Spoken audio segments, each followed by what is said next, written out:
inside of the Citadel.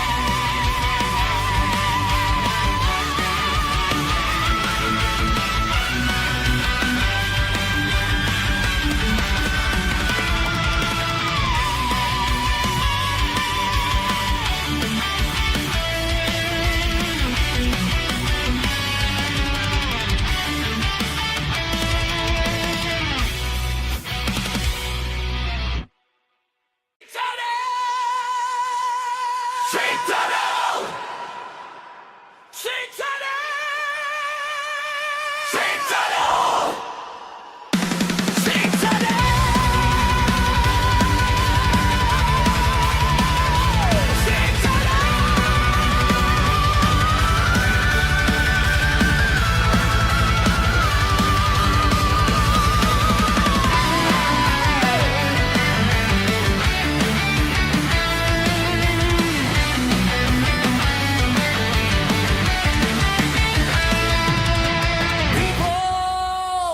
Prepare yourselves.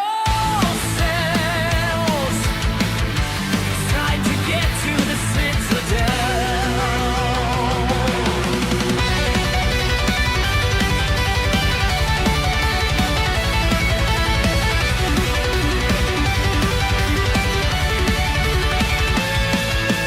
City that was once quiet. Welcome back, ladies and gentlemen, here onto the Speed Zone TV broadcast today. Here we are live down here in the Charlotte Roval here in Charlotte Motor Speedway, and it is time to get down to business with the Citadel Next Gen Series. Hi everyone, I am the dead man of the hot mic in hand, Christian Shriver, joining you once more. Got a little help in the broadcast with the race control driver here. This is Jonathan Shoemaker joining us. Jonathan, how you doing today, buddy? Oh, fantastic, Chris. Appreciate you letting me raid the booth today. I always like having a little bit extra help around the company once in a while here. So as we get down to business here, let's take a look at our starting lineup here on the pole. The number 34 is the bounty hunter himself, Sean Bounty. The outside in that 17, that's going to be Nicholas Shriver. Row number 2 is going to be Malcolm Burnaby there. And the number 1, the outside, and the 18 is going to be Christopher Cassad. Row number 3 and the number 14 is Gabe Chavez here. The outside in the 12, that will be Jonathan Hayes. Row number 4 is the 33 is Samuel Mitchell. The outside in that 64 is going to be Aaron Geheb. Row number 5 is the 54 of Matthew McGill. The outside of that 22 is Joe Chacon. And then finally, in the number 84, that's going to be Luke Dietz. And that is our starting lineup here for the action track here of Charlotte Motor Speedway. John, the one big thing we got to kind of really look at today, obviously this isn't the Charlotte Oval, this is the Roval, road course style racing with the next gen car. Certainly is going to take some wear and tear on these drivers and certainly going to be pushing them to a few limits in my opinion. Oh, absolutely. The mental fatigue is going to be a real factor in the race today. You know, these guys are used to going real fast and real left, and today they're going to have to learn how to go slow and right. So, you know, all the time that we've seen in practice, we've seen some guys that struggled. We've seen some guys that, you know, didn't struggle so much. So we'll have to see what goes through. Hopefully, everybody can get through turn 1 and make the start finish on lap 55. Yeah, 55 laps to the distance here, race fans. So let's take a look now at our track grid order here. Let's take a look at it here. This is presented by Lightning Wraps, and this their designs that they bring to the table. This is the Charlotte Roval, as we mentioned. Very winding course here. Again, you got 2 outer oval layers here to the track. Then have to kind of dive back down in and square back up, and then prepare yourself for turn number 1. And then through the middle inside of the actual track, and then back on around. Very winding, twisting road here in Concord, North Carolina. But again, this circuit certainly can put a lot of drivers in place and a lot of them in their position here as they roll them right off through the final set of corners here, heading down into the start-finish line here. Jonathan, it is time to get down to the show as the green flag flies right on out for the Citadel Next Gens. Green flag. Burnaby diving the inside in turn 1, spins, loses it. Malcolm already looking for a good run there out of the gate, was trying to find some speed there and trying to put the old Baldur's Gate thing ahead of Sean Bounty, but unfortunately a little too hard on that high ridge upper echelon of racing controls, and unfortunately put himself in a bad spot as Johnson Hayes. Man, he went swinging for the fences and went right into that wall there. Trouble for Dietz as well as Joe Chacon off the 8-bit racing machine. Needs to square it back up and get it refired. Not what you want to see out of the gate for a lot of these drivers, but again, it is early. They have time to make up for it, but with that bounty hunter, man, you cannot make mistakes at all, really. He's just been dialed in there. Oh, absolutely, and he's probably running away with it already, as we can see, taking off. Him and, I mean, he's even leaving Nick in his dust. Just, it's crazy the gap that he can get in his car. Yeah, that was something I really just couldn't really believe too much, that a lot of these guys couldn't figure something out. But Burnaby last time out, again, he said it flat out. If he could have had a little bit more time and effort, he certainly would have put Bounty in his place. Nicholas, though, certainly on that last run, that last stint there when they were running Michigan, I thought honestly maybe he would have had something for Bounty had anything else kind of transpired to cause a caution or give him a chance at him. But, you know, out of the gate, qualified second, you know, he's definitely going to be taking his time probably and kind of letting up on when he needs to and then get ready to fire back down when he has to. Oh, absolutely. Absolutely. I think his whole plan for today is not necessarily try to run down Sean because he knows Sean's going to be faster. But he's going to want to stay consistent and hope for those cautions to come out and maybe give him a chance to get back at his heels. Indeed, indeed. And so far right now, as I'm also just kind of getting used to holding the microphone in my hand, I'm literally having to work it around like an actual microphone because the way I have my setup still, it's still not quite working. So if you do hear my voice a little louder on the call, first off, thanks for joining us. And second off, hope it's not too loud here.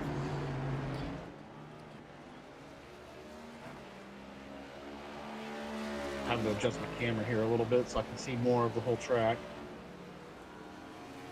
Looked like there might have been another spin while we were talking about the leaders, but I couldn't tell who it was.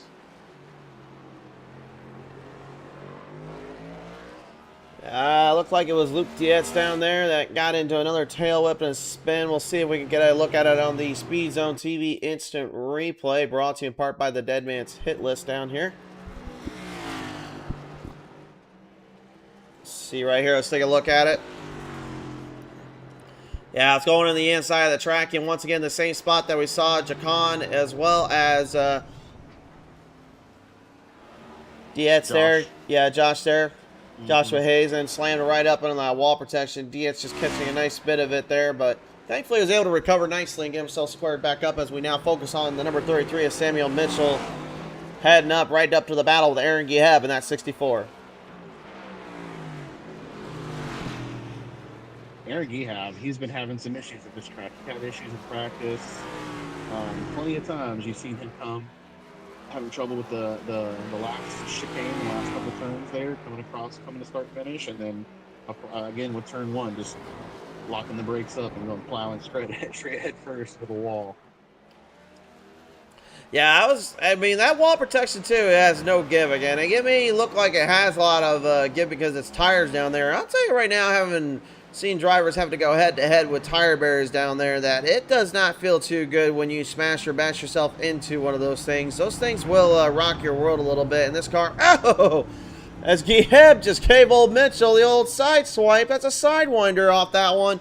He just went right in on the right side there and just left side of his car and basically side-swiped him, and now the level 1 8064 has moved ahead of the 33 as now Cassad coming right back into this as well. Oh, did him dirty there. He's not going to appreciate that one later on. Might get some payback for that one. Oh, he certainly will. And Sad with some troubles down there, too. It looked like he missed a corner shoot there and ended up having to serve a penalty. If you go into the middle there and you end up costing yourself precious time, it does not do you well. And unfortunately, he learned that the hard way. Oh, yeah, absolutely. So there are two types of race controls here. We got to kind of make a point here, as well as you see the 33 going into the in line there. We'll now show you what's going on with him. He has a little bit of a black flag showing unless he serves the penalty.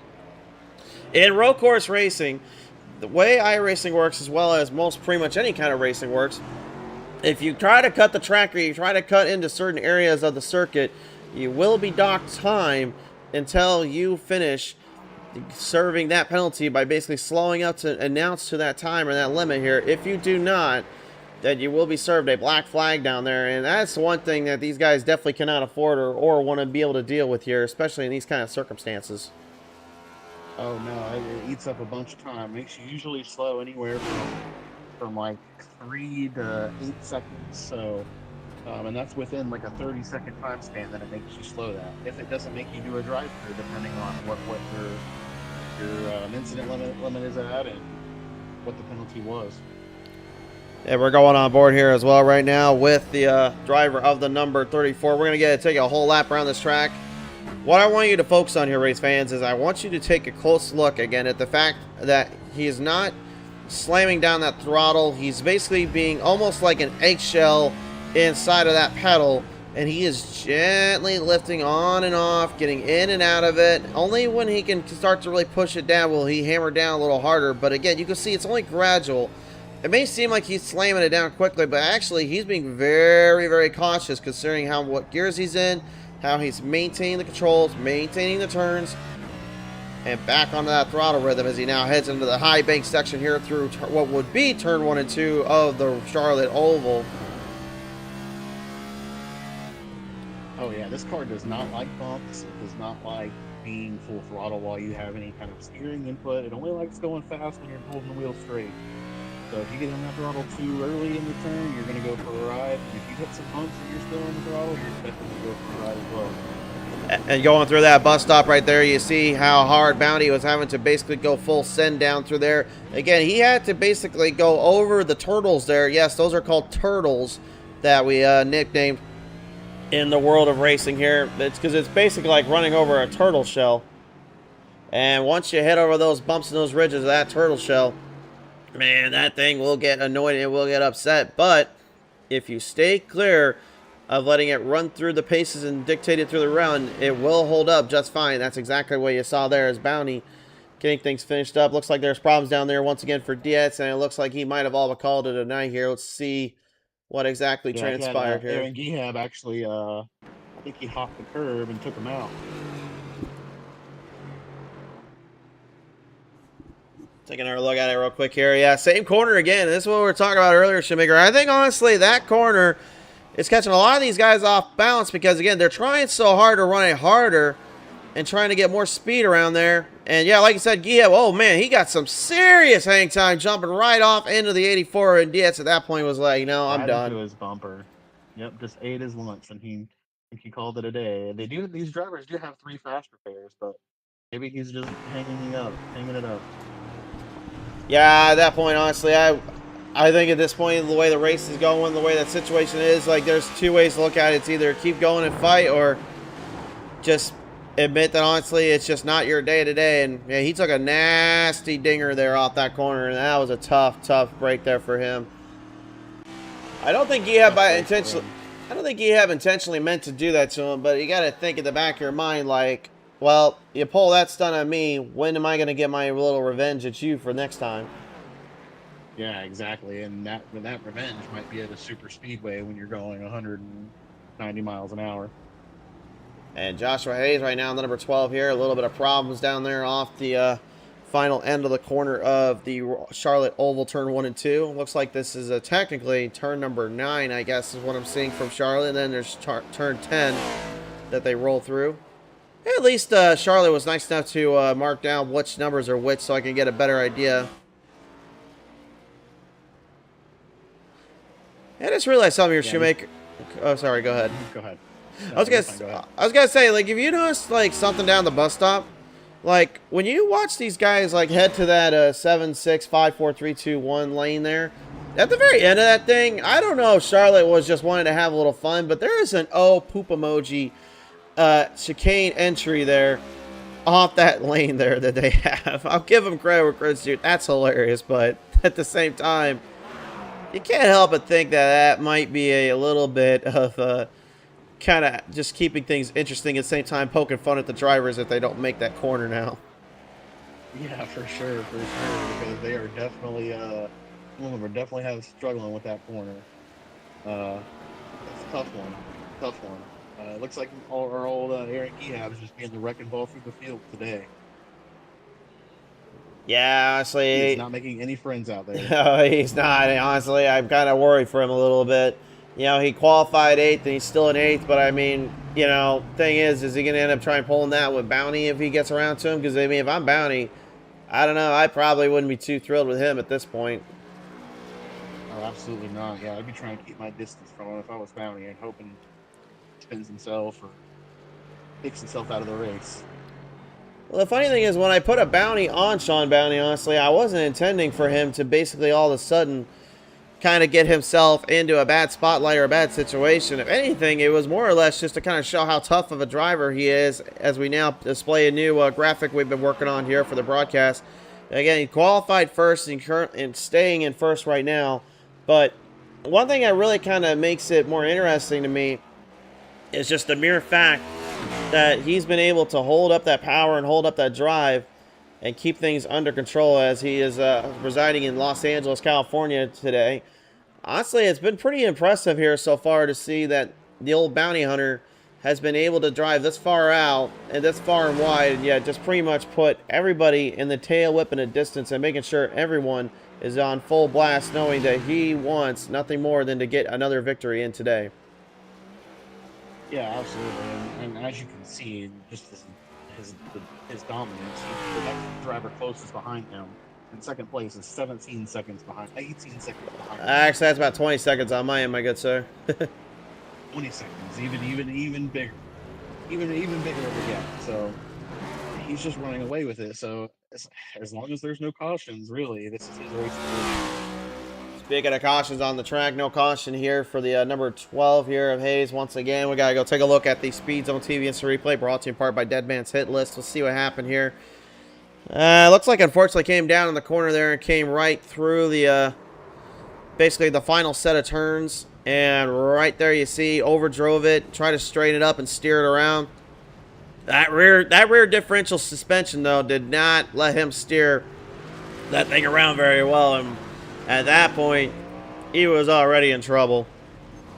Oh, yeah. As soon as it starts to go, there's really no saving with this car. Well, he was able to at least get it straightened back out, but as you can see there, race fans, he lost a lot of time on his end there. That is certainly a tough situation to have to deal with, let alone a pill to swallow in this case. But nevertheless, he is back on the track and back squared up once more.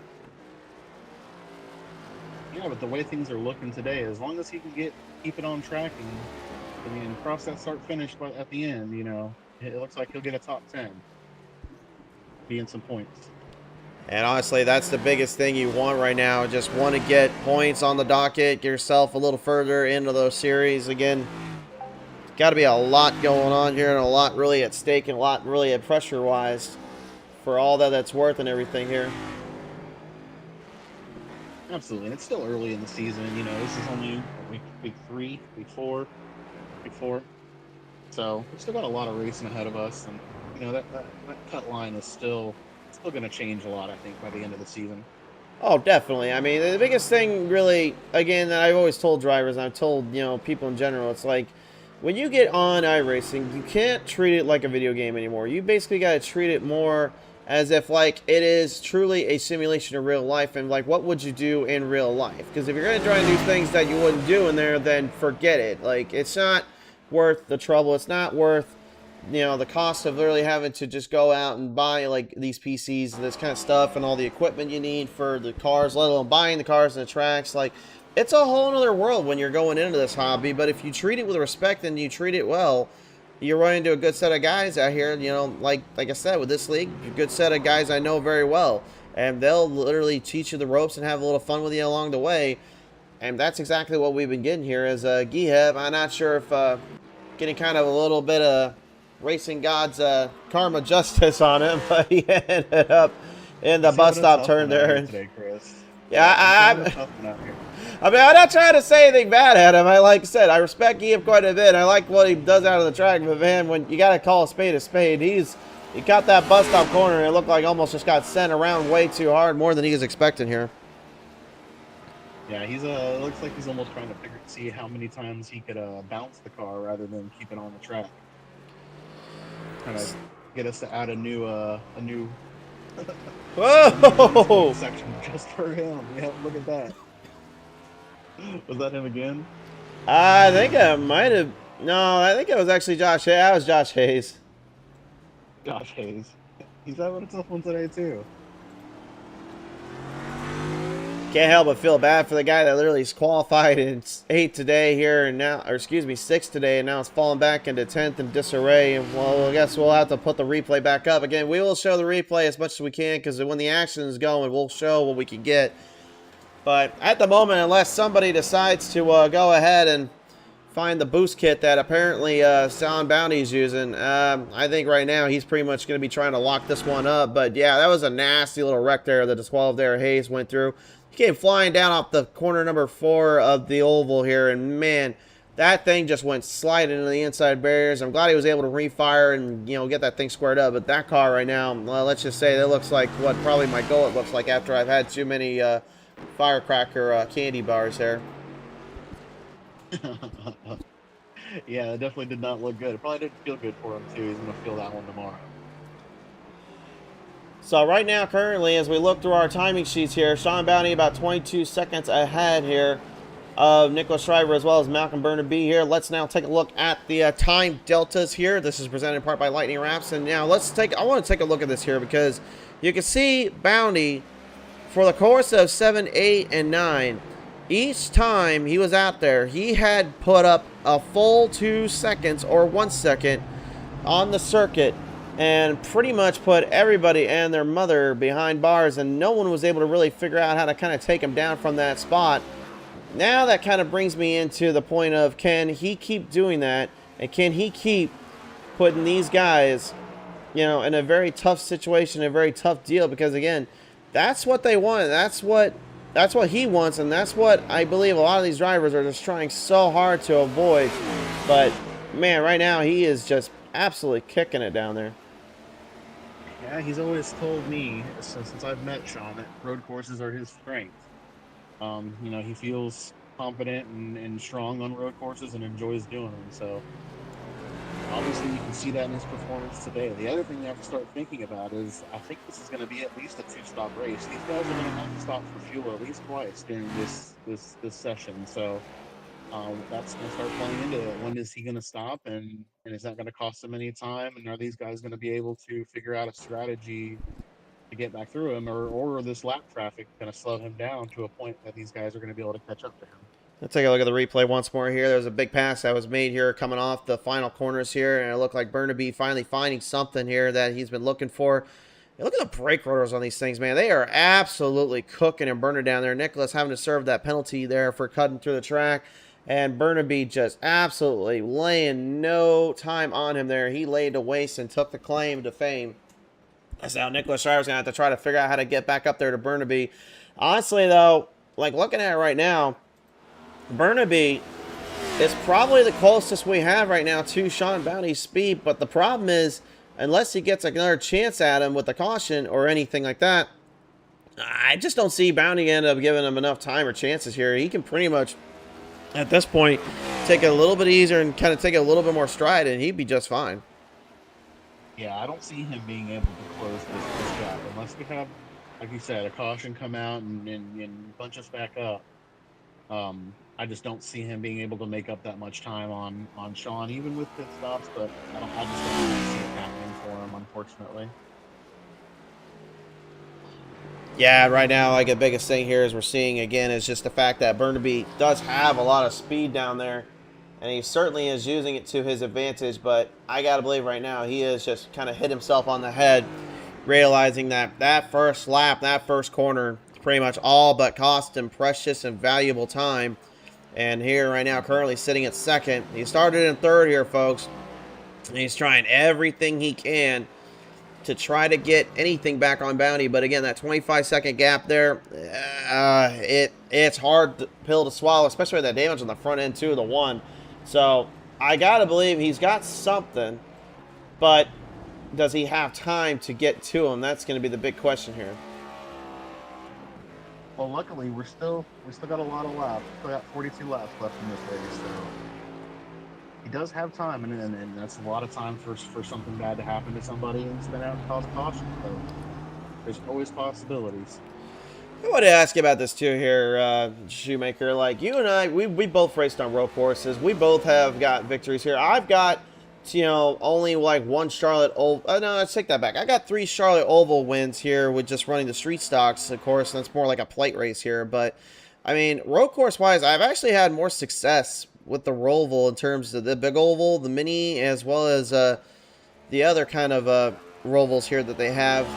It's kind of crazy to believe, like, the difference from running those road course cars from a Toyota GRE6 to a Formula V and then having to deal with this next-gen car and having to try to muscle this thing around here at the same time just trying to keep everybody in check. It certainly puts a bit of a damper on anybody's mindset that it can be as easy as it looks here. Yeah, definitely not as easy as it looks. When you hear Charlotte, you think, oh yeah, the oval is a ton of fun. But then you hear Roval, and it's like the nightmare dream. This is a tough track, and it definitely, like I have said before on other tracks, demands your respect. Demands you to put the time in. Yep. Go ahead. I was just going to say, command your respect as well as can take your soul a few times here as we go on the instant replay here. Jojo Khan having a couple of little hiccups here. Just want to kind of show. But, yeah, I mean, just again, you look at the elevation. You can see it literally on the broadcast. You can see when it dips up, it dips low. Like, it's such a difference when you're trying to figure out how to get around the circuit and get around the track. But I think the biggest issue really that lies with this place is just the mere fact is that with these different elevations and the way the car has to work around, it's so hard to get a car like dialed into the circuit and dialed up on the track, because really these things are built more for the ovals, but they wanted to run them more like a road course car. Yeah, but they just do not like the bumps. They do not like the elevation changes. They do not being unsettled. They don't have as much as we say that they're a high downforce car. They're in the history of NASCARs, this is probably one of the more, one of the higher downforce stock cars that we've had.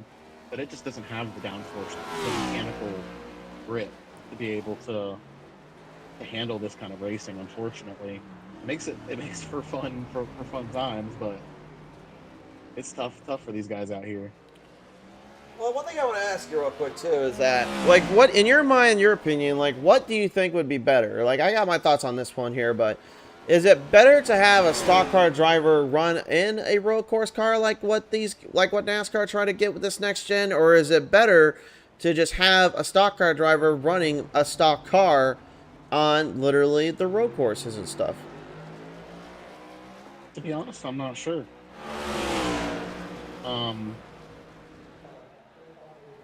Yeah, I'm not sure if they could have a different car that would be more set up or suited for the this style of racing, or this type of track, then that would definitely be beneficial.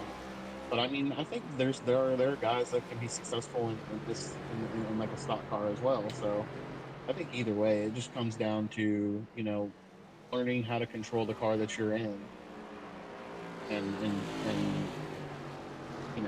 being reserved and cautious, but also learning how to push the limits and get it across the finish line at the end of the day. Well, I asked this because, like, the thing is, like, we saw what Shane Van Gisbergen did, right? Back in the Chicago street race the first time out and everything. Like, what he did there in this car, because they said that when they made this car, it was more set up more like an Australian supercar. That was kind of like how this whole car and dilemma came to be. He comes in and absolutely just tears it up and dominates out there. But that just kind of brings me back into my next point, which is always just, as a driver's mindset, I feel as though that when you put someone in a road course car, obviously they're going to know a lot of things quicker than, the guy that runs in their usual class that they're used to and their style they're kind of racing in. But the thing is that these stock car drivers, they were able to figure out, like, pretty quickly what this car was capable of and what it can do. And now the rest of the world is just kind of getting a taste of it or trying to figure it out here on iRacing. But in my opinion, I think when you got too much grip to a stock car driver, you honestly get the kind of shows you've been getting, and you've been getting too much of it. That's why, like, to me, a stock car driver probably is one of, if not the toughest kind of drivers to have to deal with and pinpoint out, because they're used to not having grip. They're used to not having any kind of like leg ups or anything like that. Whereas someone who knows how grip works, they'll find a way to run it harder than a stock car driver because they're looking for less grip because they're trying to push them to their limits. Yeah, I can see what you're saying there, where these guys are used to being on slicks and loose is fast and that whole mentality. So if you give them a car with more mechanical grip, or even you know more downforce, of course, it can kind of put them out of place and maybe cause them more issues. I can see where you're coming from with that for sure. Yeah, I had a little camera there as well on Matthew McGill there as he went through that bus stop. That I think that's now the fourth or fifth car now that has had troubles in that bus stop. It's either been turn number Hmm. 3 or 4, I believe, or it's been the bus stop that's caught a few of them off guard. But Sean Bounty is in pit road now as he's pretty much put a 30-second commanding lead on the drivers. At this point, he could take all tires and fuel, and I think he'd be just fine. But we'll see if Malcolm has anything here coming up quickly. He's got to make his way through the bus. Yeah. He's make his way through the final 2 corners there, and Bounty's already out. So, no, that really didn't help Malcolm really at all there, in my opinion. Yeah, we'll see what he does whenever he stops, what his tire strategy is, see if he wants to try to save a couple seconds and only take right sides or not take tires at all and just keep pushing on what he's got. I'm not sure what the tire wear here was. I was able to run a few practice laps, but it was tough out there. So I'm not exactly sure, how many laps these guys are actually going to be able to push on these tires, or if they're going to need tires. I know for sure they'll need fuel, but tires I'm not 100% sure on. Well, I will say tires-wise probably will need it here as we went on lap number 18 here for Sean Bounty's pit time down there was a 10.233 seconds, so he was in and out pretty quickly and pretty well centered there, so he didn't have anything to worry, but looked like there was a little bit of problems down there for, well, once again, Aaron Gieb. And it's kind of crazy to me. Gieb has started literally finding a way to kind of stay out of trouble. He finds himself in more trouble. Oh, my. Got a little bit too hard there out to the bus stop. I'll have to serve the time penalty there and get that cleaned up. Yes, he does, but he just lost a position down there to Matthew McGill. As McGill finally getting around him here and now putting the Monster Energy 54 ahead. But, yeah, I think, honestly, tires-wise, they're going to need to at least take it, and they're going to need to figure something out there. Yeah, I think at least one set, one change. You for sure have to take, whether you take, rights in one stop and lefts in the next, or you just swap both sides. I definitely think you'll have to take at least one new set. At the very least, indeed, here. And it looks like there was 2 incidents that happened right up ahead here, coming to the final sector here as well through the chicane. I believe that's what it's called here, is the chicane. Looks like you have having a little bit of a mishap there as he got caught basically speeding through the spot there, and it looks like as well there was a little issue there for Cassad. And Cassad, honestly, like he said even last time out, he said Dirty Arrow is what killed his run last time and killed his chances to try and take down Bounty. This time, honestly, I think it's the brake rotors that are costing him. You can see those things light up right now, and he literally just went straight in. He was trying to make the corner and just didn't quite work. Although I am kind of surprised he just decided just to not go straight through there, considering he was going to lose time anyway. Just kind of put it in reverse and squared up. So maybe he knew you were up in the booth and he wanted to avoid talking to you today. That could definitely be it. I also think he might be going for some bonus points because he's still sitting at 0 incidence points, and he's got some potential to earn some bonus points if he's able to continue that for the rest of the race. Oh, So it's probably part of his mentality there is not sending it off track. I'm going to try to keep it on, slow down, get my car going back on track instead of taking the penalty, the incident. Man, I didn't even think about that. I do realize now that, yeah, you guys got in. You do have the way the point structure wise, you do have options available to make extra points by doing that. I didn't even really think about that. So, well, in that case, then good on you there, Mr. Cassad, and ignore me in the broadcast booth because that was a smart play, and I would not be the one to make that same play. Yeah, he's a very conservative driver, and that's one of the things that I like about Chris is he's not one to try to overdo things, but he's going to want to try to get as many points as he can, and that's how he's sneaky. He's sneaky. He'll come up on you and not realize he's there. He won't realize he's there until he comes up on you. Yeah, for sure there. And honestly, one thing I kind of wanted to really kind of pinpoint too here again, even though Malcolm got ahead of Nicholas Driver earlier on there. So far, really the top 5 haven't changed all that much. It's been really in the other ones 5 and behind that have been making some headways here. Samuel Mitchell finally moving his way back into 5th here. Got around Passat earlier. McGill, Giheb, and Jacon, they all had their little day in the sun diets, you know, admitting that he did not like road courses too much and unfortunately having to call it a day on his end. Now, considering that we haven't really been able to talk with any of our drivers today, we will chat with the top 5 at the end of the race here, so do keep that in mind for this one today, folks. But in our broadcast chat, though, we have the Pottles joined in, said good luck, everyone. Daniel Fletcher says, let's go 8-bit, guys. Guys and gals, thank you so much for joining in onto the broadcast, and if you haven't already here on the show, be sure to like and subscribe here on our YouTube. Follow us up on Facebook for all the latest info and needs. You'll see it here on the show.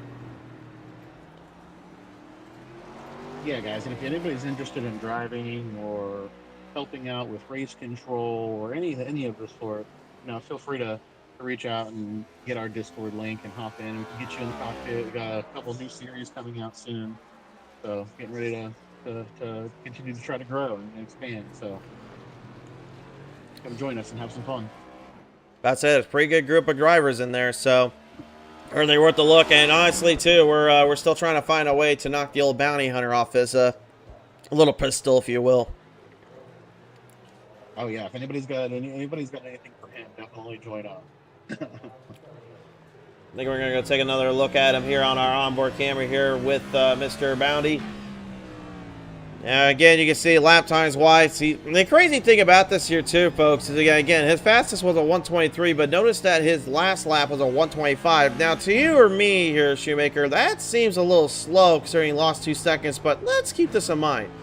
He's been awfully consistent. He's been staying out of trouble, and his speed he's been carrying has been just far and away, in my opinion, stronger than anyone else's, and he's just kept his cool, his kind of leverage on the track. The only thing, really, I feel like he's made a mistake on was maybe going into pit road a little sooner than he should have compared to what the other drivers are doing, but I don't think it really seems to be phasing him too much. Oh, absolutely not. The one thing you got to keep in mind, too, Chris, is with that 2-second loss, he did just stop for tires and fuel, so you know, if he's on cold tires, he's probably not trying to push as hard. And if he realizes that he's up 30 seconds, he may not be trying to run his fastest lap time every single lap. Just trying to stay cool and consistent, keep the car, you know, keep tires pointed in the right direction, and you know, keep it stay where he's at. You know. Yeah, he's definitely been keeping that thing where he wants it to there. And a little kind of interesting to hear there. You actually can hear the whole right side of his car there digging into the banking of turn number 3 and 4 there on the oval stretch of the track. That tells me, honestly, that, again, he's got this thing set up more on a lower end and on a lower skew, but for how much power he's basically throwing down off the high banking, he's basically just planting those tires in completely and just letting that thing eat dirt and just basically like the taste of it. Absolutely. Yeah, absolutely. You're just digging it in deeper and deeper. The faster you go, that's how these cars kind of work. You know? The faster you go, the harder they're going to dig. And speaking of dig here, I was meant to say digging into the concrete and liking it, or the asphalt, if you will, but there was a little bit of a problem down there as the 864. Straight into the wall, turn 1. Who was that? Sorry to cut you off there. No, you're good. It looks like that was Matthew McGill down there as we're trying to get the instant replay back up here. I was watching Giheb as he looked like he found himself in the wall as well. Basically on the other side of turn number 1 there. He was heading for turn 1's oval part of the track and turn 9, I believe that was. Take a look at McGill, though.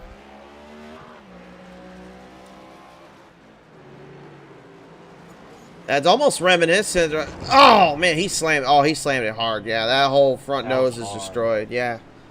If he can he blew the motor. He had to tow it. I was going to say, if he could refire it, he can get that damage fixed up at least and get that instant repair, but that's going to cost him precious time there. Precious time, yeah. Luckily they have fast repairs, so they'll get the new car pulled out behind the wall and they'll get going as soon as he gets that thing towed back. And looking at our timing sheet right now, that lap I said about earlier for Bounty, that was on lap 21. He set a 123.93.4. That was his fastest of the day. And again, from there, pretty much went back to the 125s and the 126s here as he continues to put a sea of red and time span there for Burnaby. Burnaby lost 2 seconds, then 4, and then 4 again, then 3, and now this time he's lost 3 more seconds on Bounty. And again, I got to believe a lot of that is, but the fact is that he's not taking tires. Bounty took tires, took fuel. There's damage on the front nose of that one. I mean, like I said, Burnaby right now, at the moment, is the closest thing we have to the speed of Bounty, but in all-around consistency, I think he's about as consistent as what Nicholas Shriver is right now. And again, Nicholas has been very cautious and optimistic in each of his races. But other than the Daytona race, he really has made it work a lot better than I think a lot of guys are kind of catching on to. Oh yeah, we just had Aaron lock it up and go straight to the bus stop again. Some great driving out of him today. Great funny moments. I think he's just honestly just trying to get a B-roll camera footage so that way he can stay on camera here. I think that's what he's trying to do at the moment. Yeah, all I can say is it's going to be a good interview if you finish top 5. I basically got to have a little chat with him about everything, but he is a lap down, though, at the moment here. It looks like to some drivers, so he's got some catching up to do here with Cassad and Mitchell to get to that top 5. Tater110 has joined us in the comment section as well, said super disappointed I couldn't make this race today. Oh, well, I just heard somebody blow a motor down there, and I think I might have an idea who that was. Yeah, oh, turn number 1 once again here. Shoemaker, the number 22, Jacon. I mean, this has not been a good day for 8-bit racing right now, and honestly, I feel kind of bad there for Daniel Fletcher. You can't be too happy seeing his boys having the day they had. Overshot the chicane down there off the final corner, and then, well, turn number 1. Yep, pretty much my kind of, I don't know if you want to call it pulling a Harvick or you want to call it pulling a Chase Elliott, but unfortunately, it ended up doing the same result. Damaged it badly, and put him back in the situation he's in right now. 2 cars on pit road for the same thing right now. Hopefully those guys are able to tow quick and get the cars back out there. Samuel Mitchell out of pit road, though, does get himself. Speaking of, yep. Yep, got himself into pit road quickly. Got himself out. Looking at the, looks like he did not, oh yeah, he did, excuse me. He did get into pit road, took tires as well as fuels there. He was 11 seconds on that pit stop, and that's crazy to think. Like, he took 11 seconds on that pit stop. Bounty only took 10, so hey, whatever the pit crew is doing down there for the old bounty hunter, man, they are locked and loaded today. They do not care. He's got him stocked up with Gatorade and beef jerky. Oh! Hang on. Throw one. There goes Shriver right there, trapped up between the number 12 there, and yellow is out. And that's the first yellow of the day, and Bounty right now probably realizes now he's got a major problem on his hands.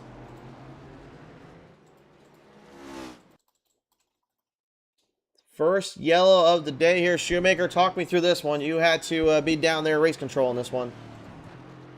Oh, yeah. So I'm not exactly sure who that was that lost it coming there at it on the exit of turn 7, but just with the traffic that was coming behind him, and it looked like there was a couple cars involved and some contact. So just for the caution out of everybody, I threw the yellow. Yeah, that was Joshua Hayes in the 12 there. Unfortunately, that basically got in a bad spot. And Nick Shriver, he took a nasty little ding on the front nose of that car here. I guarantee you he probably wants to get that fixed if at all possible here. Yeah, and you know, with this caution, that'll definitely help these guys be able to. Anybody that has taken damage and not been able to pit, they'll get that chance now. So, you know, we're about halfway through the race. It's a good time. Good time indeed, you know, and honestly, that's what brings me a big question here. Halfway through the race, what does the bounty hunter do in this case? Does Sean Bounty decide to go back into pit road and take the tires again, or does he just go in to fill up on fuel once more? You know, he's got Malcolm Burnaby still after his tail end here, so I mean, this is a very, very interesting call, in my opinion, that 34's got to make as they finally catch up to the inside here of the pace car. Yeah, that's probably something he's thinking about right now, because I'm guessing that Malcolm, this is going to be his first stop, so he'll be on fresh tires. if I was Sean, I would probably go ahead and stop and get fresh tires. That way, 'cause the rest of the field is probably all going to stop. Everybody is going to be on fresh tires. Not like I said last time I was up here in the booth with you. I wouldn't want to be the only guy out there in the field that's on older tires, even if it's only been a couple laps. Well, what's kind of funny is like being at the Iowa Speedway last night there with the O'Reilly series. That was something the fans kind of thought was a bit silly on Justin Allgaier's call. There is when everyone else went to pit road, he stayed out and actually pretty much kind of benefited him a little bit later in the race there when the caution started to kind of brew out. But being in that situation though, and having a car that can wear down speed and tires and make things a lot harder, I gotta believe it kind of makes a few of these guys kind of really question timing and execution here, especially considering when things get a little rough and tumble here. Yeah, absolutely. And just like I said at the beginning of the race, the mental fatigue is definitely going to start setting in here for some of these guys, especially if some of these guys are newer to the service, have lower licenses. The officials that they run, they're only 20 laps at most. So if they're not used to these longer races, that fatigue will definitely start to set in on them. Fatigue and endurance here, and that was something too with for those that don't know, there was also at Iowa Speedway the USAC Iowa 100 last night, and like watching those silver crowns go around this track made me realize like, yeah, those things, like if it was a 50 lap race, I guarantee you we had a lot more drivers actually finish on the lead lap or actually be able to stay out longer and not have mechanical problems. But like the thing is, it is such a long endurance and position to be in that like you just mentally have to basically either figure out two strategies. Either A, take it easy and simple and you literally let the car just kind of do its own thing and you just basically hold on to it. Or B, you go as hard as you can and get ahead quickly before a caution comes out, and hopefully that if it does come out, you're still kind of ahead of the curve and ahead of a position here. As now we're about to see whether or not Bounty going into pit road when he did is going to cost him his lead or give him a chance here. Malcolm trying to hurry ahead of him here, and it looks like he's going to get him coming off the corner. Out of pit road. We have Matthew McGill stay out.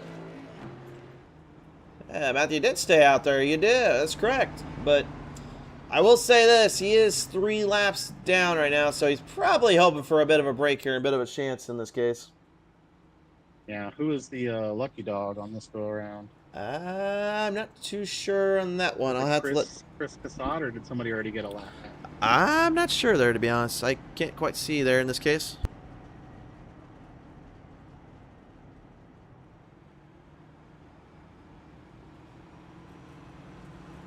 Just checking in with the drivers, getting in their radio.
Sorry about that, Chris. Just trying to get the lucky dog sorted for the caution laps here. Oh, no, you're completely good there, good sir.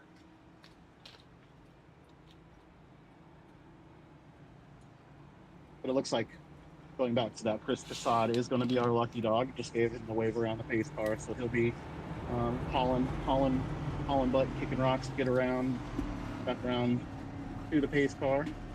Looks like we have a couple of other guys, late hitters here. I'm going to get ready to close pit lane entrance once the pace car passes this time. And again, race fans, you are hearing Jonathan Shoemaker here, usually a driver out on the track. Today he is our race control admin here. So he's just joining us around to not only help me kind of not lose my voice today, because I got some important stuff going on here the next couple of days, but also just trying to keep the drivers at bay and keep them under pressure here, make sure they don't go doing something silly that they don't want to do. As right now we're about ready to fire everybody back up here again. It will be Bounty and Chavez with Shriver and Burnaby in the mix here. Yep, looks like we're coming to one to green, coming around the first couple of turns. Pace car will be off this lap. We'll be right back to racing. Tater saying he was at the race last night where I was at the Iowa Speedway there. Tater, how come you never texted me or showed me that you were there, man? We could have had a little chat or something. And Mike Catallato also saying, let's go Chavez. Mike, thanks for joining us as well. Hope I wasn't mispronouncing the last name there. If I was, just tell me how to say it properly. But nevertheless here, race fans, the Bounty Hunter led all his laps so far right now. And again, he's looking to continue that hot streak right now. But the thing is, leading 30 laps so far doesn't mean anything if you can't lead that last one. And that's the one he's right now being very cautious of and very careful on making sure he's stabilized down on the track here. Yeah, well, luckily he's leading the league in points right now. So, I don't think, even if he was to not finish in the top 10 today, I don't think anybody is going to be able to get close enough to him. Now, you know, not saying that he doesn't need those points going forward, because it's definitely a possibility, you know, still early in the season that somebody could catch up to him. But, yeah, no, as far as he's sitting right now, I think he's just trying to stay cool-headed, you know, be reserved. He knows he's way faster than 90% of the field, so as long as he can get through this restart clean and not worry about getting caught up in some nonsense, I think it's like I said it earlier, it's his race to lose. Major implications here again with this race today. Again, 34 Bounty going in with a hot streak on his hands, trying to keep the championship in his mind. Obviously, though, as a driver, obviously we want to go out there and do what we can, try to make the best out of our situation as well as our racecraft here. And really, again, like I said, unless Chavez or Shriver or Burnaby can find a way to kind of hold him down and slow him up a bit, and coming off this restart, honestly, this will be kind of the telling of the tale of the race, because Bounty has not made a single mistake in terms of anything on the track itself. It's only been, in my opinion, when he decided to go into pit road that could have been a factor there until that caution came out. As we're about ready to roll it down off for the final section of the turn, Shoemaker, I'll let you have the way on this one. All right, here we go. Coming to the restart zone, the checkered flag, or the green flag comes out. Car's coming around the last turn to the start-finish line. Sean's already starting to run away with it here. One. Everybody cool, calm, and collected. Nobody late on the brakes. Everybody smooth. Sounds like we had some sliding.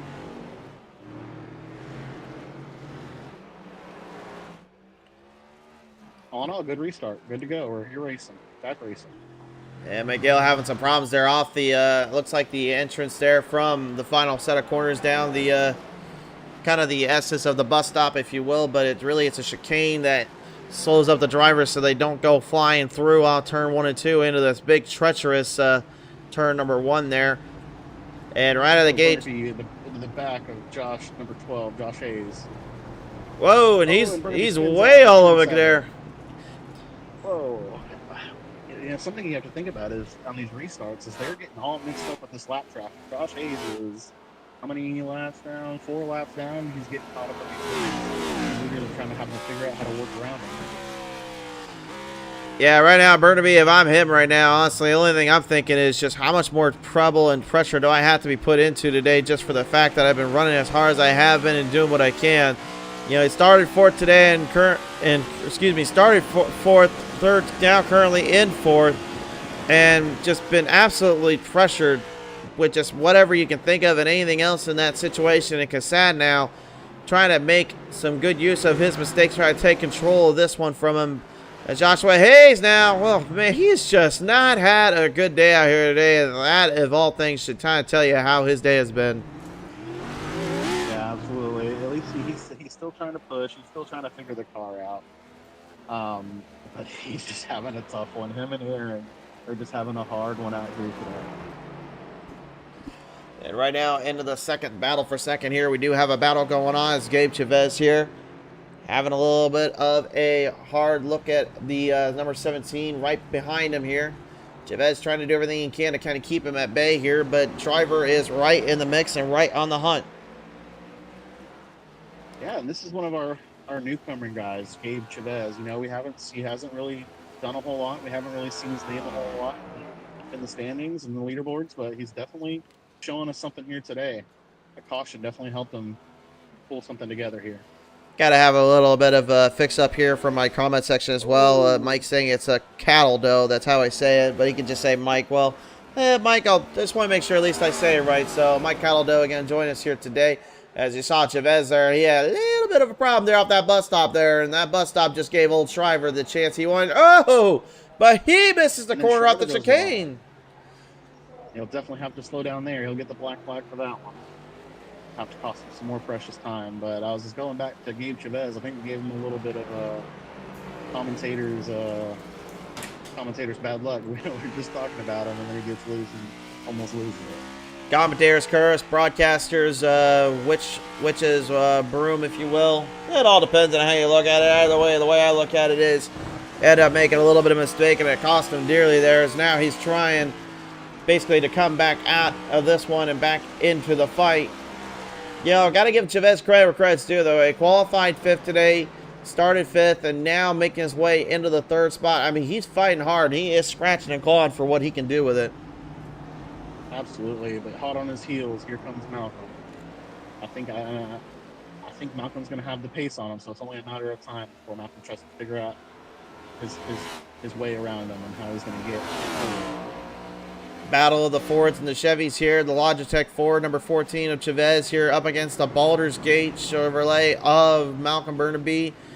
And Burnaby, again, really, I've just kind of looked at it from every angle. He's been very solid and construed in his precise ingenuity, but the problem for him today has been he's been in bad positions to start and not been able to really get things moving down to the ground. As you see Chavez overdriving off turn number 4 is oval there, and now in to trouble.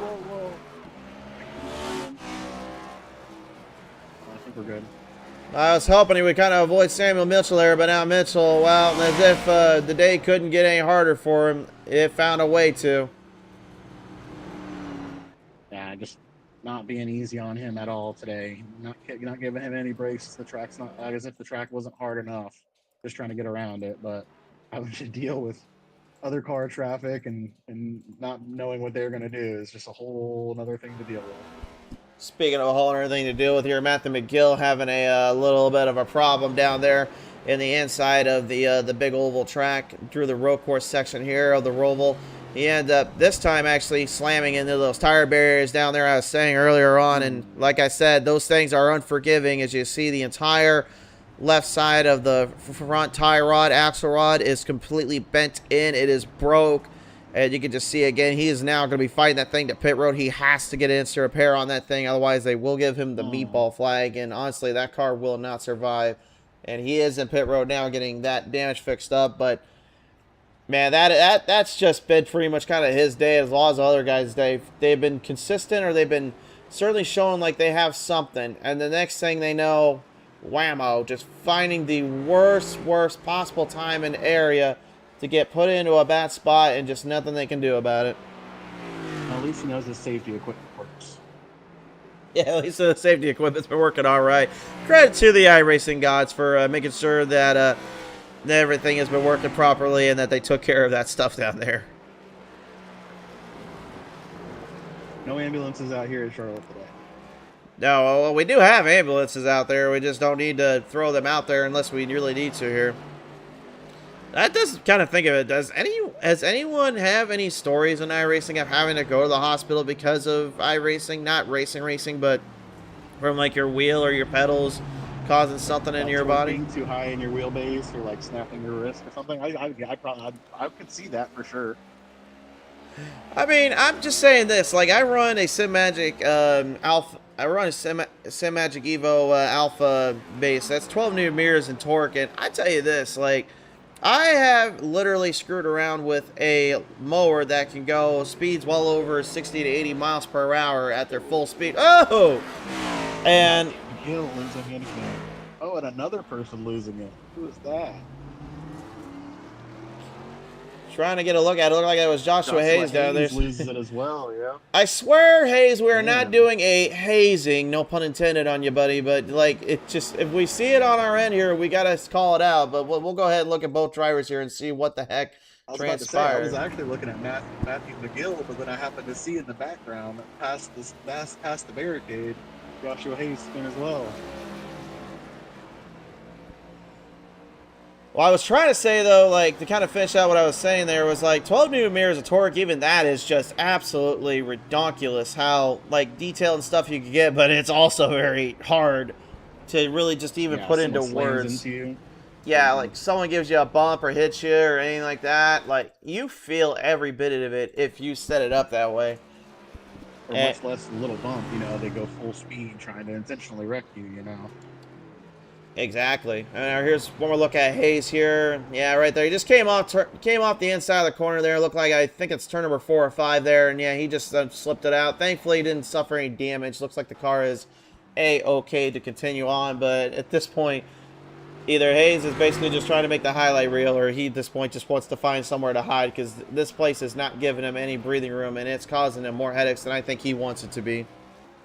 Yeah, I think he just needs to take a step back, take a breath, and just worry about getting the car across the finish line. Daniel Fletcher has joined us here. Oh, go ahead. Sorry. Go ahead. No, you go ahead. You got something to watch. Yeah, I was watching this battle. I'm watching this battle for 4th place here between Gabe Chavez and Chris Casad. Chris Casad looks like he was trying to. Looks like he had something for Gabe. Looks like he was going around and this got loose or something and lost the time. Well, the driver that started in 4th, currently in 5th right now, looking to try to get himself back in that place and back into that spot here.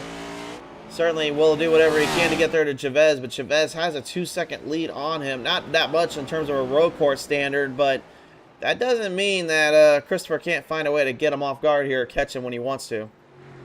Oh, yeah, especially once, if and when, or I'd say if, Gabe makes a mistake or has to give up time for cutting the course or something like that. You know, it's very, very, very easy to say that could happen.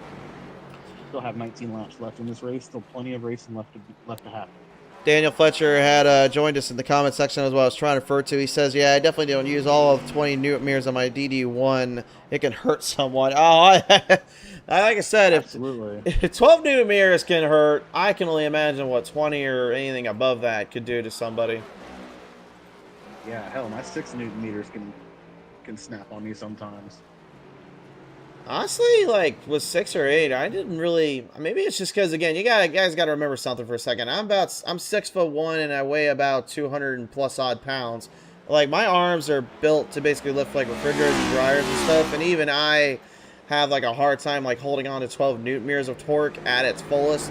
But I didn't really have all that issues with 8. It's only when literally the 8 newton meters decided to go full on like peak that I felt that it actually was a lot harder to hang on to. But anything below that, I never had issue like trying to steer or turn around, but it felt more like I was going to break the base or something before anything else, instead of actually like fighting with the car in this case. Yeah. No, it's not more so that I'm saying like it's hard to hold on to or control with 6 newton meters. More so what I'm saying is like when you slam into a wall going full speed, or someone slams into you going full speed, it gives you that quick jerk, you know, just catches me off guard. I'm 6'3", 260, so yeah, no, it's not about like it's too difficult to control, but yeah. Fair enough. So that sudden snap reaction. You know? Fair enough there in this case. Going on board here with Nicholas Shriver here. Again, Burnaby finding a way to get around to him here and getting ahead here with now a 15-second gap with 18 laps left to go. I mean, say what you will, folks, but if a caution does patrol out once again, Bounty is not out of the woods. There is still a chance. Absolutely not out of the woods yet. Yeah. Still on, like I said just a couple laps ago, still plenty of racing left to be had. And like you said, if caution comes out and reshuffles this whole field, definitely give Malcolm or Nick a chance to get ahead of them. Indeed, indeed. And now looking at it from here, Burnaby again, let's take a look at the lap time sectors here between him and Nicholas Shriver here. And, you know, the crazy thing is Bounty on lap 34, he decided, well, he didn't like his 123, so he put a 123.695 on the board. And 9.6, excuse me. And ever since then, he's been slowing up quite a bit. But Burnaby did at least find 0.4 of a second difference on him. So, again, Bounty probably, like I said, is taking it a little bit easier and trying to kind of probably just at this point try to relieve some of the stress in his arms or his hands. Because, again, this car, even though for all the faults I give it, it does have such a low center of gravity. You feel pretty much every bit of the bumps, ridges, and the corners, as well as the elevation differences. That's one big thing that kind of really gets this thing patrolled and dialed in the way it does. Yeah, absolutely. It does not like the bumps at all. So if you can keep it off, that's definitely the plan of action. You know, try to figure out where the bumps are and move on, kind of avoid those. And as the field still patrolling in, keeping their momentum up and high into the sky here. Bounty now with only 16 laps left to go. It's just pretty much, again, just, I really know we haven't really put too much emphasis on him today or really put the camera on him. But again, that's why I've always said here on these broadcasts, you know where the leader's at, you know what's going on. Unless something happens to him down there, something changes, like I said, you go where the battles or where the racing action is. But at the end of the day, you can still go back and literally look at what he's doing and why he is just so bad fast, and just imagine like he's doing that same thing over and over and over again. And that's basically like the credentials he's been possessing, and he's kept up with this pace and with this drive here. But I'll say this right now, Shriver and Burnaby still have something. They're battling hard right now, trying to stay ahead of one another. Oh yeah, I mean, it looks like Nick is keeping right on his heels, so he's definitely not letting him get too far away, too far out ahead. But he's also not pushing him, like trying to put himself in a risky situation. So he's kind of, I think he's just waiting for Malcolm to either make a mistake or for Nick to have an open window to be able to get by him. Something to just notice too here with Nicholas, he's driving a much different paint scheme today compared to his usual brown Fireball. He decided to go with the white Fireball today. I kind of like that. Yeah, he mixed it up a little bit today. I saw that in practice, and I mentioned that to him. I definitely like the switch up. Yeah, that white, honestly, for those that don't know, I usually drive a white car myself here. I kind of like the look of it more than I usually do my black version on my Arca car, but nevertheless here, obviously that white mixing in with that Fireball at least shows you that if you're going to move the numbers forward, at least that's one way you can definitely work around it, make something interesting out of it, as we see a little bit of a hiccup here from Cassad here, coming down off through turn number 2. Got into the grassy plains there, just trying to overdrive the car. And again, just it's so precious, like how hard as a driver you're trying to push this thing to its limits, and you're pushing everything you got on the circuit. But when the car itself just says enough's enough, I can't do it no more, like at that point now you're just fighting not only yourself, you're also fighting the track and the car, just trying to tell you something, and you just don't want to admit it or get through it like that. Yeah, absolutely. It looks like we got two guys on pit road. It looks like Aaron Gehab and Josh Hayes might be calling it quits for the day, or did Aaron get able to get back out? It looks like Aaron was able to get back out. I think Josh should be getting back out. There. Yeah, he's still hanging around. Let's take a look at a little situation here for the number 33 as if things can get worse. Turn 1 is not being friendly to any of these guys, man. And you're probably wondering at home, like, what is so hard about taking turn number 1 of all things? Well, let's just say this. Try imagining having to go from learning how to drive on the highway with a slight banking that turns ever so slightly to the left, and you're basically just keeping it nice and straight, to then all of a sudden having to go down a roundabout, and literally the angle goes from that to what it was originally. Yeah, try imagining that, because that's what it feels like. It is a sweeping left-hand 90-degree turn, so they're braking hard and then having to shift that thing down into the proper gear and then have to somehow keep the speed up, hoping that the other driver isn't going to catch them off guard. That's how tough turn number 1 is, and that's why we keep putting an emphasis on it, folks. Yeah, absolutely. In turn 16 and 17, that last chicane is kind of the same way. You're turning as you're having to brake, and it's as you're coming off of a high speed turn. It's a lot of things you're all having to do all at the same time. The car just does not like it. One thing I'm trying to figure out too is there was some damage on the right front headlight there of Bounty. I don't know if that was done by him or if he ended up running into somebody, but kind of hard to say. Just towards the end of that last lap, it looked like Chris Desai locked up the brakes and kind of came to a stop at lap 16, 17, that last chicane there, and it caused Bounty to have to correct a little bit and swing it wide and kind of tap the wall at the start finish. Well, that's really the only thing Bounty's ran into today. That just tells you that what he's been doing on the track, even when he's around other drivers. Yeah, and that's just goes to show you can have a perfect race, but it's just so difficult because you never know what somebody else is going to do, what the other people are going to do. You always kind of try to predict what they're going to do, but you just never know. Speaking of never know right now, slight damage on the right front fender there, the number 1 as well, as Burnaby tries to keep Shriver at bay. Nicholas doing everything he possibly can, looking for an opening to pass him or some way around him. Obviously, I don't intend Nicholas to give him the old bump and run. It's not usually in his forte or in his motto there, but he's certainly... Oh, Malcolm goes wide. Yep, that's what I was gonna expect. I was wondering, was he gonna kind of try to play the old Darrell Waltrip mind game strategy card, stay on that back bumper, and make him think about it?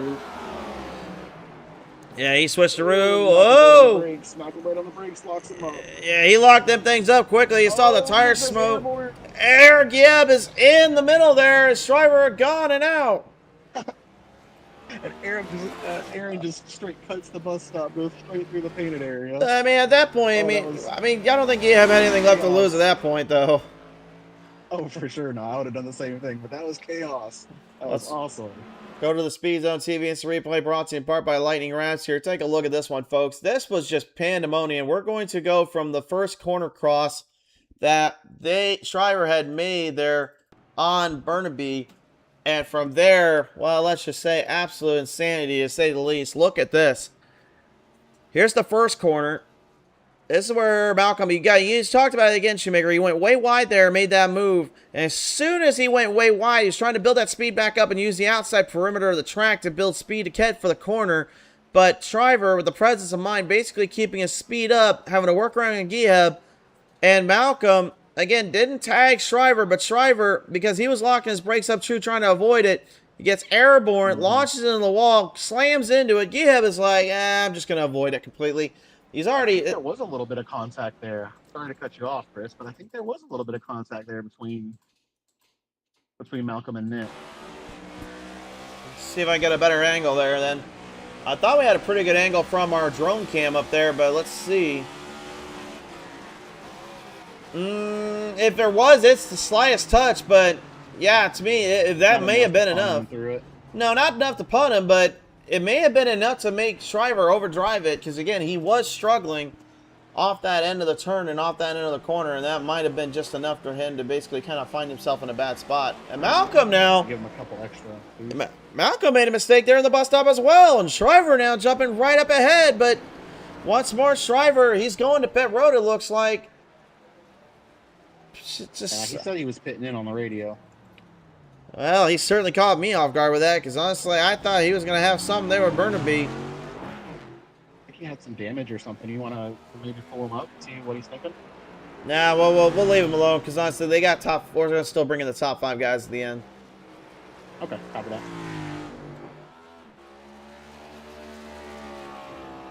And with 11 laps left to go here at the moment, I mean, chaos ensuing for that battle for second, but I mean, the race lead has pretty much just been Bounty taking this one full center stage. You know, I don't like saying this too often, but this is just a flat-out Winston Cup beatdown right now that Bounty has been putting on these boys today. Absolutely. He's definitely dominated the field all day. Even after the restart, the caution restart, he was real quick, got on a horse, and just took off from everybody. And to kind of fall back on that too, you know, when I was chatting down there with some drivers there that, you know, were from the old Winston days, and, you know, they always said, like, you know, those moments and stuff you seen on TV, that was literally, you know, maybe like 3 or 4 great moments from like a whole bunch of other races that, you know, were pretty much dominated by like 1 or 2 guys and basically lapping the whole field.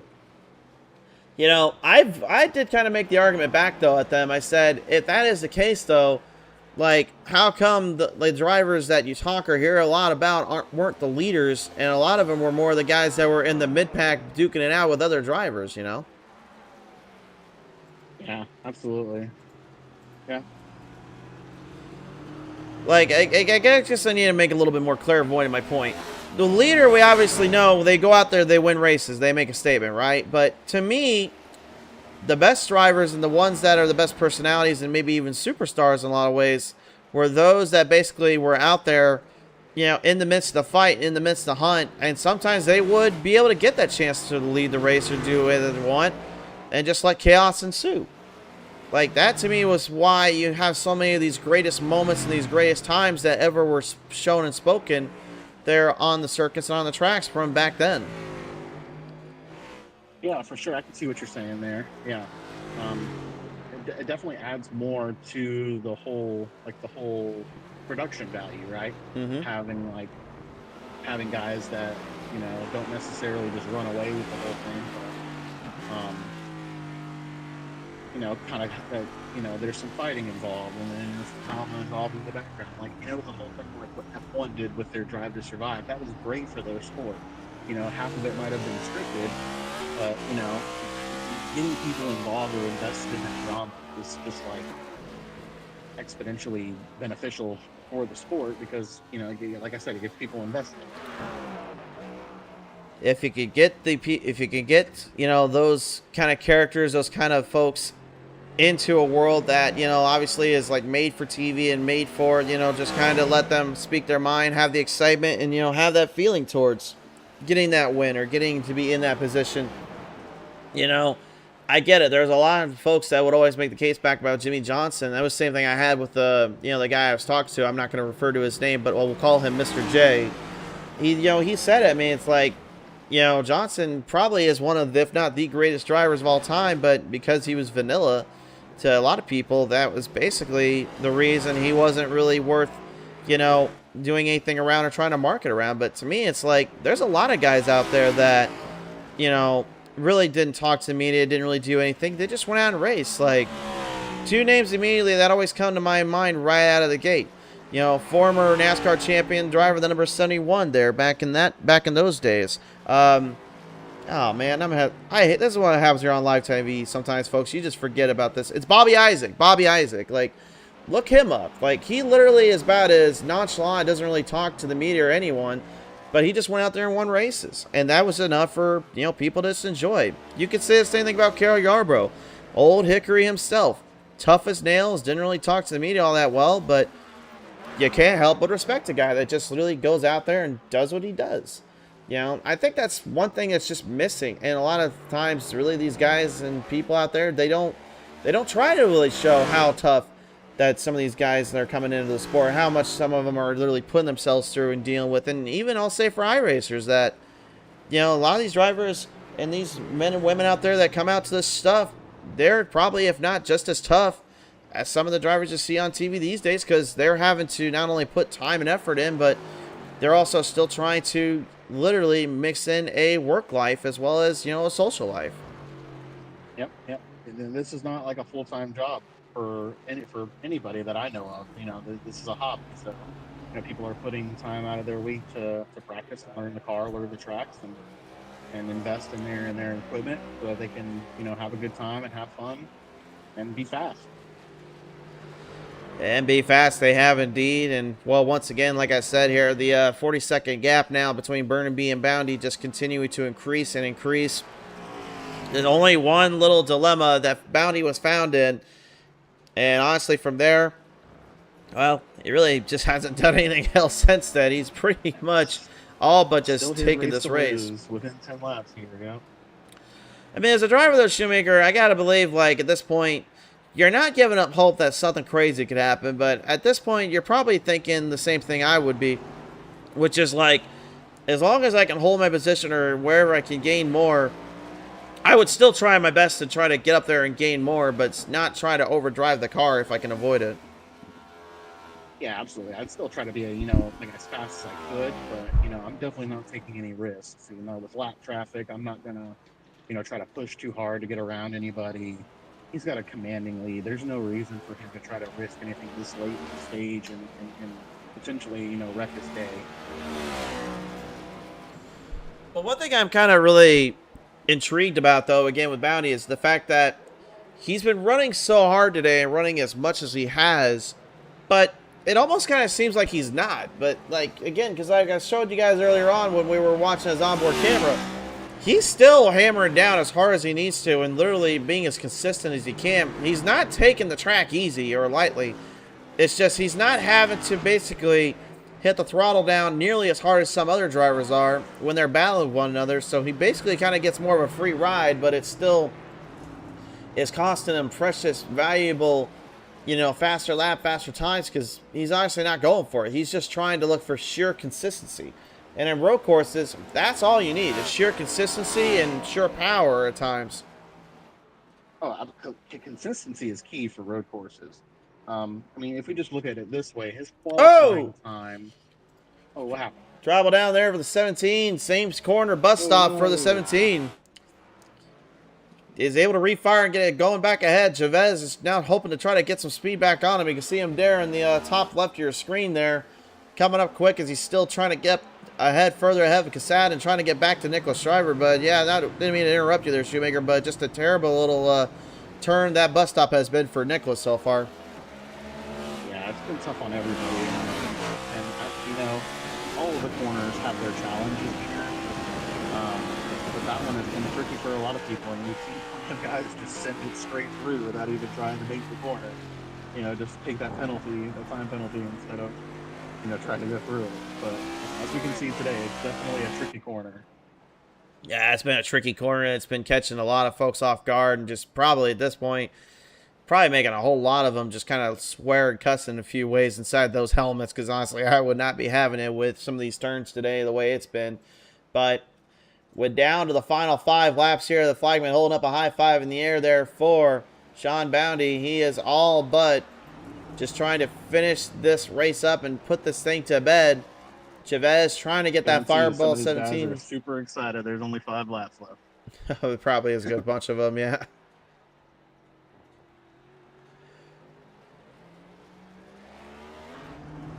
Well, I got to ask here, Shoemaker, where by chance are we heading next time out on the track? Because I guarantee you some of these drivers probably are looking for another oval to be running on instead of this road course.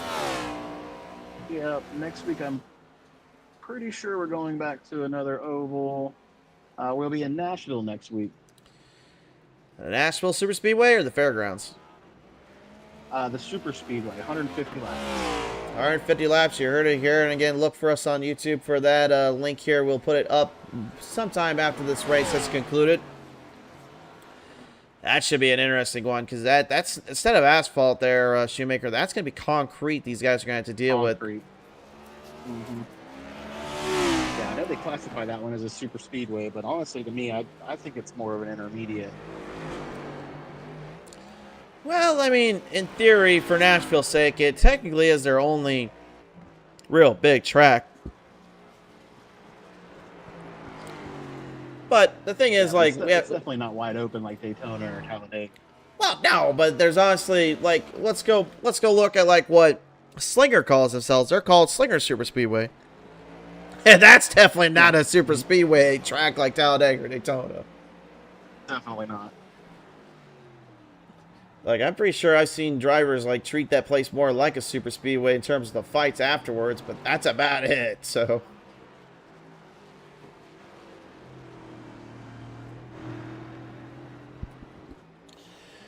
Well, right now, time running out here, and laps just clicking on down. Malcolm Burnaby, again, still holding on to second pretty comfortably here with 28-second gap between him and Nicholas Shriver. Chavez about 47 seconds back of Burnaby, and Cassad right now currently a lap down. And Giheb, well, I think he finally has had enough today. He's put that thing into pit road, and I think he's going to call it a day right there. Yeah, so it makes 2. Josh and Aaron are both out of it for the day. Yeah, that's tough break there for Geheb and Hayes. Obviously, I know they obviously didn't want it to go the way they did, but sometimes in racing, you just kind of got to deal with the hand you're dealt, and that's just unfortunately one of the raw deals you deal with in racing, no matter who you are. Yeah, absolutely. Sometimes you have a tough break, and sometimes you just don't prepare enough. And I think in the case of Aaron, that was his deal is I don't think he was prepared enough for today's race. Um, and unfortunately for him, it showed. It showed indeed. Here comes the final 3 laps now with Bounty just at this point he's just pretty much dogpiling the more pressure and pain on these drivers. These guys have no way to really be able to take this one away from him. And Bounty now finally getting around Cassad there. Cassad probably realizing he doesn't want to get Bounty into more trouble than it's worth. Lets him on by. We'll try to keep his speed up, though, and try to keep it close to his chest here. But Bounty right now, at this point, he just wants to put this one to bed. Yeah, Chris realized he was already a lap down. Sitting P5, it's still a respectable position, and in the points board. Again, he's probably thinking the same thing as Sean. Why am I going to put my car at risk in the last 3 laps of the race, trying to race somebody, and I'm already a lap down. Let's just play it safe. Let's make it through to the end, get the points we got, and try to come back and be stronger next week. Stronger next week indeed. Green flag high in the air. 2 laps left now to finish this one up. 2 official laps left. One left to the white flag. Bounty all but pretty much throughout this day just completely taking this one in stride. And again, the bounty will increase today. I believe I had it originally set at about 500 iRacing bucks. I think now we need to put it at 1,000 iRacing bucks for National Super Speedway now. And somebody might take you up on that one. I'm being figurative. I am not being literal here, folks. Do not come after the broadcaster here. He is simply just trying to find a way to top Bounty down a few spots here, if all possible. Or at the very least, make sure he shows that he can race as hard as he's been doing, no matter the circumstances. Yeah, he is definitely a great driver, great guy to learn from, and he'll tell you anything you want to know. Great guy. He'll teach you anything. Super consistent out on track. Just nothing bad to say about the guy. No, nothing bad to say at all, honestly. Like I said, and he's got a good personality, got a good, thing for the sport. Obviously, he wants to see it grow. Just a talented driver by all stretch of the imagination, but he's willing to spread some of that talent, try to help drivers out, as he was doing right before we even got into the show today. But it is now time to throw the white flag up finally at long last. Sean Bounty looking to put this one to rest. Great show from him today. Great drives so far. Yeah, again, it's his to lose at this point. Oh, Chris Cassad gets loose. Got to reset at least there if we could. And Matthew McGill off the track as well, and every which way to Sunday through the chicanes. He's able to reset her and structure it, but man, he absolutely found himself in a very, very tough predicament here.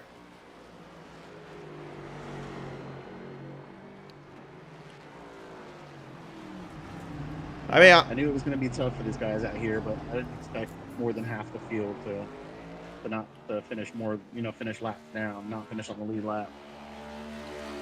Kind of hard to believe that if I told race fans a long time ago, back in 2018, that the Roval was going to be some of the best, must-watch racing for the longest time, and then all of a sudden we're switching back to the oval in the actual NASCAR series, they probably would have told me, what was I having for breakfast, because apparently they want some. But, to say the least, the Roval will still live on in some way or form, and in my opinion, has shown today that it could still have a little bit of venom to teach some drivers some lessons. But off turn number 13 or 14, whichever one it is, it will be the 34 of Sean the Bounty Hunter Bounty taking us home to victory lane. Yep, coming around the penultimate corner perfectly there, and cross start finish. Take the win. Great drive from him today. Battle is still on for the second spot. Burnaby is not out of it yet. He may have 22 seconds on Shriver, but he needs to keep this thing in check and in line. Don't get any more penalty points, because this could cost him. Yeah, absolutely. As long as he can keep the tires on this track and pointed in the right direction, I think he's got this squared away too. I don't think Nick's going to be able to close that gap. And then Nick just got loose and spun it out in turn 7. So I think it just squared that away for him as well. And Gabe Chavez is in pit road right now as well, so Shriver really doesn't have anything really to worry about at this point. He's all but done and over with. Malcolm going to full string it right through the chicane. Malcolm, once more, will have to settle for a second place runner-up. He's going to do it in style. Why not? Yeah, why not?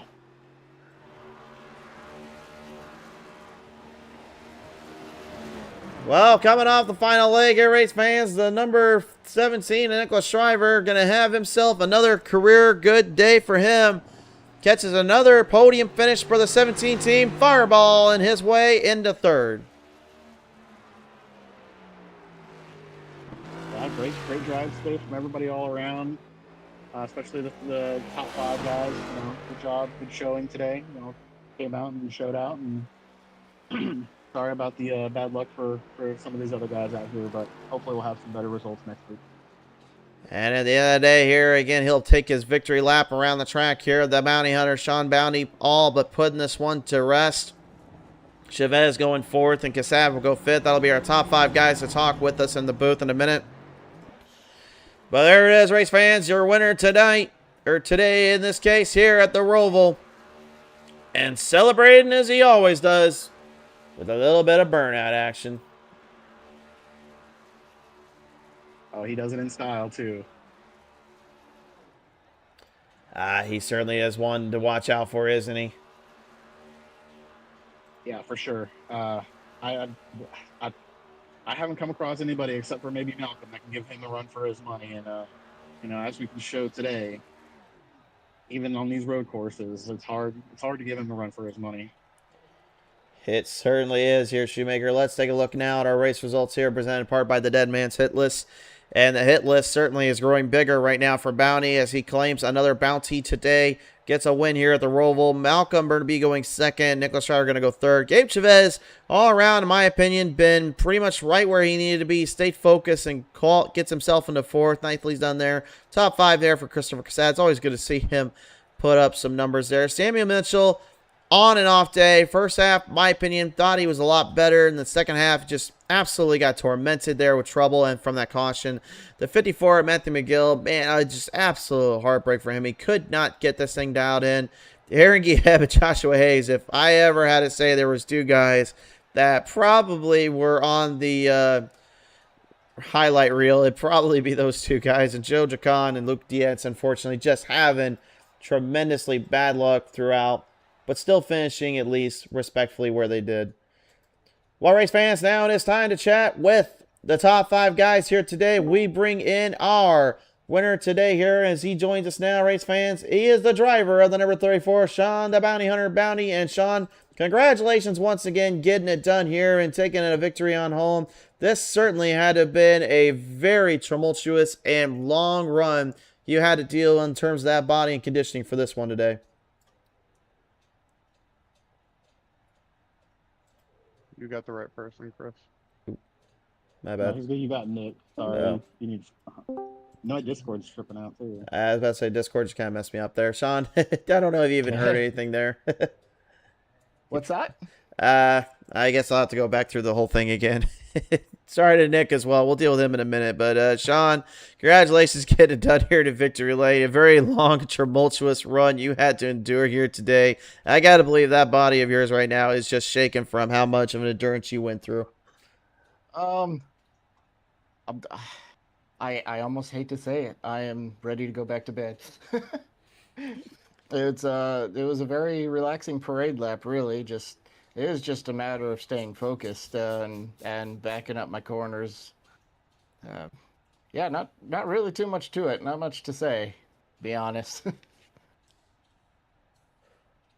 Well, you had a great race out there today, Sean. You looked like you were very smooth, very consistent, very comfortable in that cockpit in that Toyota racing machine. Great performance today. I don't really think I have any questions for you. Just wanted to say congratulations. Thanks. Yeah, that full course caution threw me off there a little bit.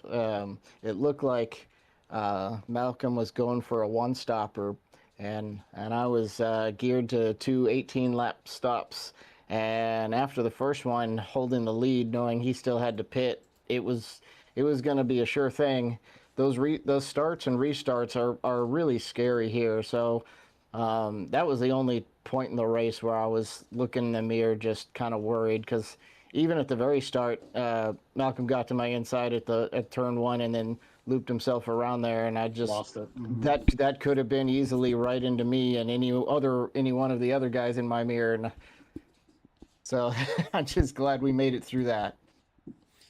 You made it through here, and you make it through to another win today as the bounty increases on your head here. Sean, who are we thinking today for this trip to Victory Lane once again?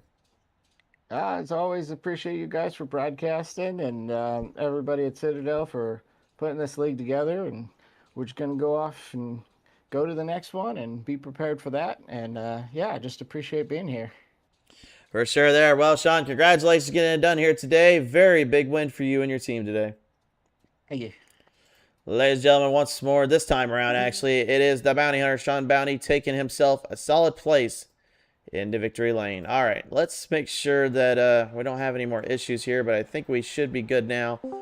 Coming into the second place spot today here, race fans, driver of the number one, Malcolm Burnaby, joining us here. And Malcolm, congratulations getting it done here to second place. And what a long road you had to deal with. You had to basically go up against a couple of guys, and even having a big little battle there between you and Shriver. Talk me through like what it was like there dealing with that in this case here. Yeah, well, from the very first lap, shooting myself in the foot. I think I might have scared Sean there on that start. But yeah, it became very apparent that it was going to be a race for second place early on. So I just tried to not crash again, which I only did once, so consider that a win. This track is absolutely diabolical. Yeah, I was fighting with...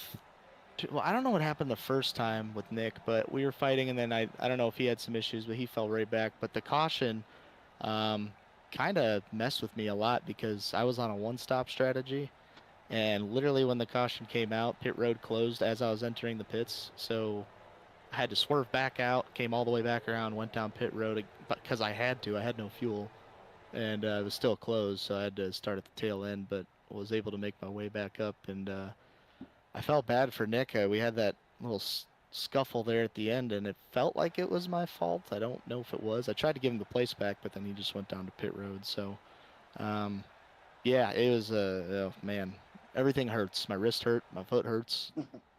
This track is diabolical for sure. Yeah, so just going back, how was your mindset after that first turn and just spinning it, right there at the beginning? Was it just like, oh hell, like got to get back into this, or what was going through your head? When I spun the first corner, I think I was just like, well, I'm not gonna be the only one that's gonna make a mistake, so I just gotta toe the line and just run my. I knew based on the very limited amount of practice I had, I could at least put together some laps consistently. So I'm like, as long as I can do that for the rest of the 55 laps, I should be able to catch back up and gain some time, and that's pretty much what happened. I just was able to run pretty consistently, and I think only stopping once with the caution too definitely helped, because a lot of guys seemed like they came down for tires.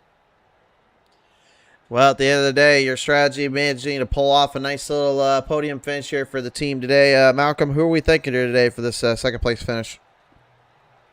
I got to thank our fearless leader, Joe Chacon, for bringing us here into Citadel, and Jonathan for good race control today. Yeah, and for Sean for just making us all look terrible today. Got to thank him for that as well. But yeah, congrats to him. Obviously, just an alien compared to the rest of us at the Roval, but we'll be looking forward to next week. For sure there. Well, Malcolm, nevertheless, we appreciate you coming on by here today. Congratulations getting it done for second place. Thanks, sir. Ladies and gentlemen, Malcolm Burnaby here, keeping it real with us as well. As we now approach down to chat with our third place driver this time around. For sure, we will get it right this time. He is the driver of the number 17 Fireball Machine Race fans here. Nicholas Shriver joining us once more. And Nick, this time I'm sure make sure we got it right here. Congratulations, get it done here for a third place finish. And talk about a long, long road you and this team had to endure. I mean, there was some corners of the track it seemed like it was really pushing you to new limits and new heights here, wasn't it? It took a lot to be consistent and try and keep up where I stayed most of the race. It wasn't too bad though. A great race today, Nick. I just want to, talk me through a little bit towards the end there. You were battling with Malcolm, and it kind of looked like on our end that he might have gotten into your bumper a little bit. Is that kind of what caused you to kind of get some air there in the bus stop and send you into the wall? No, we had Aaron around us, and then I got nervous between Aaron and Malcolm being right there. I kind of locked it up myself. I don't think Okay. he actually touched me. We definitely seen him walk it up behind you as well. So we were just wondering if there was any contact there that kind of caused you to send it a little deep, No, because I think he was sending it a little deep as well. I had plenty of contact with that wall though. Found out it was still hard. Yeah, it wasn't too bad though. Just had to repair it and see what I could do for the end. Well, nevertheless, Nick, you end up coming away here today with third place. Who are we thanking here for that? So everybody for showing up, you for the broadcast, Shu here for helping with the broadcast, running race control, and everybody that stuck around for this long race. For sure there. All right, well, Nick, was appreciate coming on by today, man. Congratulations getting it done here for a solid third place. Appreciate it. Thank you. Race fans, next driver here getting it done here for third. As we now take a listen down here with, well, looks like actually Gabe Chavez is not. Oh, no. Well, yeah, we don't have Chavez on here, so congrats on his fourth place. Let's go ahead and wrap it up here. Our top five finisher now joins us here. Christopher Cassad joins us here. And Christopher, man, you had pretty much a whole lot of trouble from point A to point B, but at the end of the day, you still managed to keep this 18 machine in the top upper echelon and still coming away with a top five. I got to believe at least that in itself is a win in this kind of race. Oh yeah, for me that's a win right there. I just wanted to finish the race. I didn't care what position I was in. That caution helped me out really well that we had there, and I was able to get the lucky dog and get back to the field. And I was like, okay, maybe I can get like a top 4, top 3, and I cooked one of the turns, and yeah, that's that. Great driving out there today, Chris. We didn't see a whole lot from you. I don't think we were fixated too much on you. I know you were battling for position there with Gabe for a little bit. But what was going through your head today? Like, how was your drive? It was definitely a challenge. As you already know, I'm not great on road courses, especially in this car. So I was just trying to keep my laps as clean as I could, hit my braking points, and stay out of the way of people that were on the lead lap once I went a lap down. So that way I didn't cause an issue for them. Perfect. Great drive today, man. Appreciate it. Definitely a lot better than the practice sessions we were doing. Absolutely there. Well, hey, at the end of the day, you have come away today with a top five. Maybe you want to thank for that? I got to thank Shu, actually, because he's the one that was hosting some of the practice sessions, giving some pointers here and there. Definitely got to thank Sean, because he was also helping with, even though we're a fixed series, there's some things you can change for, like, brake bias and stuff like that, and he was giving some pointers for that as well. Absolutely. Well, nevertheless, Christopher, appreciate you coming on by here today, and congratulations bringing it on home for another top five, buddy. Copy that. Thank you. See you next week in Nashville. See you next week in Nashville, ladies and gentlemen. Christopher Cassad joining us as our last driver to chat with today, and Shoemaker, another one is in the books, my good sir. Yep, great race from everybody today. Appreciate you letting me raid the booth and putting on these broadcasts for us, Chris. And thank everybody listening to the stream and supporting your drivers. And looking forward to another good one in Nashville next week. Nashville Super Speedway next up on the docket here, race fans. Certainly should be an interesting one here. From all of us here, though, at Speed Zone TV, we do appreciate coming on board to watch the Citadel Next Gens, as well as a big thank you to Deadman Sidless and Lightning Raps as well. Shoemaker, thanks so much for joining me here in the booth. Race fans, we are out for the night. Take care of yourselves. Be good. God bless. Have a good night from us at Speed